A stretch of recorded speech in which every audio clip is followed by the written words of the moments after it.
Welcome back. Well, now we will with this part. Basically, we will start looking to the implications of the price floor.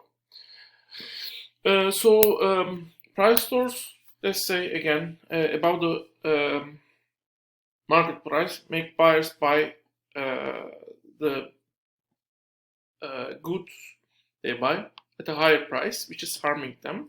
This is how we connect math part, the definition part, and the real life part. I mean, that's where the harm comes from, and why the consumer surplus is smaller. Sellers, as a whole, might benefit from the price floor if it is not set too high. If it is set, because the price they got is higher, but the amount they sell is less.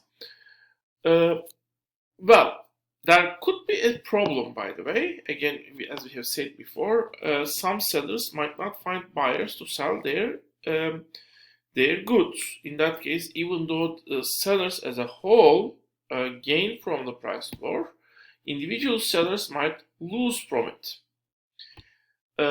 Well, one way of fixing this is spreading the benefit to the whole sellers is putting a limit on the quantity each seller can sell. We have a case like this, you will see in a minute, basically. Actually, we have different cases like this. How those limits are put can be interesting. Even though the price floors decrease the total market surplus, they might benefit high number of people compared with the number of people harmed. Especially, it might be large buyers, like for example supermarkets or supermarkets, for example, or a large factory buys inputs of the farmers, basically. For example, a textile factory buys the cotton produced by the small farmers. It might be the case you sell your labor power, and your labor power is bought by large corporations. In that case, again, a price floor might benefit you, basically, benefit large number of people who are selling their labor power, and harm small number of people who are basically buying that labor power. And even though the market surplus in general shrinks, the overall number of people who are benefited from it might be larger. Okay, then so the cases where large number of people are benefited and small number of people are harmed are the cases always where we have large number of sellers and small number of buyers. Well, if some people are not able to sell their products, basically, that you don't have quotas, basically, I mean, kind of minimum number of units people are able to sell. Even if you have minimum number of products each person is able to sell, some sellers might still decide to sell more at a little bit lower price, or maybe even at the same price. Probably even a little bit lower price, so that they can attract some buyers, because at the same price, anyway, the buyers are able to buy their products from other sellers also. So, in that, if there are some sellers who are selling their product at a little bit lower price to sell more and earn more, in that case, a black market might be formed by the price floor. So in the black market, as I said, illegally people are selling their products in the below the price floor. So, in some cases, in order to prevent a black market being formed, state might buy everything the producers are willing to sell at the price floor price. For example, they might buy at the price floor $8. The producers are willing to sell 7 units. So regular buyers are willing to buy 3 units, so state might buy all 7 remaining 4 units from the producers. In that case, producer surplus will increase from this amount, which was, I believe, 21, to whole this amount. So this deadweight area and this area will be added. But note that now we have a state doesn't only enter to the market as a regulator, but also a buyer. So producer surplus rise from 7 times 8 minus 1, which is also 7, times 0.5, which is 49 over 2, 24.5 basically. However, as I said, state acts here as a buyer, and then we might ask whether if the ordinary buyers are not willing to buy, whether state has made good use of its money by buying this amount basically from the sellers. So since this money should come from another place, for example, Texas, compared with what the people could use their own money, is it beneficial to get tax money from the people and buy this excess supply from this market? That's the discussion. Although in some cases demand and supply might be, we might talk about it. Demand and supply might vary, so state might act at the times when demand is low as a buyer, and then when the demand is too high, as a seller.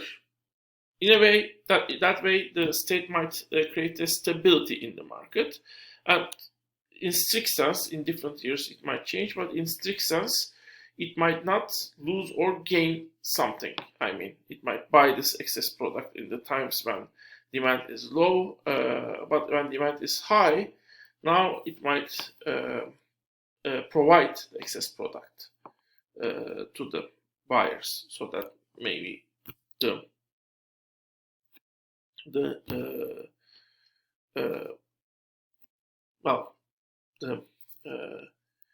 price doesn't rise to very high amount values. Although in agriculture there could be other reasons to provide support with price floors and things like that. We will come to that also. So examples of price floors. One example is the minimum wage. Well, minimum wage is basically restricting number of people who are amount of minimum wage for which the labor power is sold. And well, does it have is it accompanied with a rule of time limitation? Well, in many countries it is. There is actually a standard working time, which is usually 40 hours per day. And if you work more than that, then you need to pay an excess amount, excess payments to the person. And that excess payment should be more than per hour. It should be more than the actual initial payment. Well, are there in some countries the black markets for labor? They are, although some of those black markets are also created by specific groups of people who cannot find jobs as easily because of, well, certain characteristics they have, which might be their race, their ethnicity, their legal status in the country, or their sex, basically. I mean, the region where they come from. However, yes, there can be some black markets created by the labor market, basically, and this is called actually the part of this economic system that is functioning besides the legal economic system. It's called shadow economy, and one of the main characteristics of the shadow economy, one of the main reasons shadow economy is formed, is actually making some workers work without, let's say, legal documents or without following the actual regulations of the market. So this government buying excess supply or limited amount, limiting excess supply of labor. Usually not. I mean, the government buys some labor force, but usually, I mean, at this, in most of the countries, it doesn't buy all amount of labor power people are willing to sell. Although at the time of the Great Depression, actually, United States has bought a special type of labor, which is youth labor, and use it to build roads and infrastructure, basically. So there are some cases where government has these programs with which it employs people, and it creates this program in addition to all the benefits it creates to society, also to provide basically jobs to the people. Okay. Second example of the price floor is the agricultural goods, basically. Here, the government is usually willing to protect small agricultural farms, and well, if the main point is, especially if the harvest is good, if there is a lot of goods that people are willing to sell, in that case, price might fall drastically because people don't want to buy a lot more of agricultural good when it is little cheap. For example, if you buy 2 kilograms of potato, if its price is half, maybe people might buy 2.5 kilograms of potato per day. I mean, you cannot eat twice or 4 times, 5 times more potatoes. So because of this limit of appetite people have, basically, in order to sell their products, the farmers might need to decrease their price drastically to very low values. And at those values, they might not be able to cover their costs. On the other hand, when the harvest is too bad, in that case, it might be very much possible that the prices of the agricultural products might be too high, which means the food prices are high. So state might put a price floor and buy excess products of the farmers, so that also the farmers, especially small farmers, can survive. Because if small farmers basically go bankrupt, in that case, the suppliers the supply in the agricultural sector might decrease, and that might permanently increase the prices because no one might be willing to produce the products, or maybe the big large companies might take over. But in that case, again, the argument might go by telling that small farmers produce healthier products with better quality compared with large companies. Again, when the price is too high, in that case, many people might, especially low-income people, a significant percentage of their income is spent for the agricultural products, and they might be harmed a lot when the price goes too high. So in a way, the government might buy excessive when the price goes too low. It might protect the small farmers, and if the price is too high, it might protect the low-income buyers of the food agricultural products. And it might also accompany this policy by buying the excess product of the farmers and selling the excess demand to the low-income people. And if it is done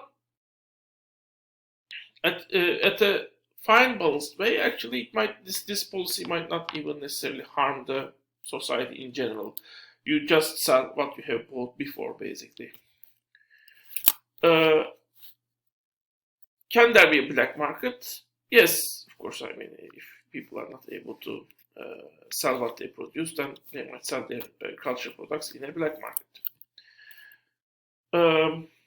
Medieval guilds. Well, in medieval era, crafts producers also were selling their products. Had organizations basically which were limiting the. Here actually, let me stop and let me continue in the next part.